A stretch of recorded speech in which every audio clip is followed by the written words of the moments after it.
Sveiki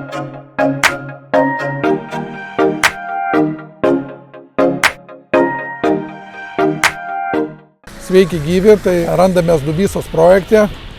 Kiek jau čia to laiko, mėnesiukas, gal toks praėjo geras.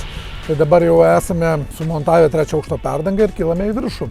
Dar liko 2 aukštukai, tai iki gegužės 1, manau, bus baigta. Matys, koks tas progresas. Dabar vyksta toliau surinkimo darbai gelžbetoninių konstrukcijų, mūro, profpakloto, stogo įrengimas vyksta. Iš esmės tempą turime neblogą. Planas šių metų gali atsidaryti. Kviečiu pasižvalgyti visur.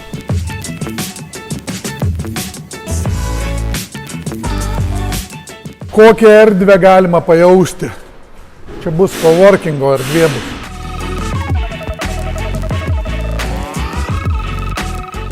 Trečio aukšto perdanga vyksta paruošiamieji darbai, bus užpilti tarpai, užmonolitinti ir bus keliamas mūras.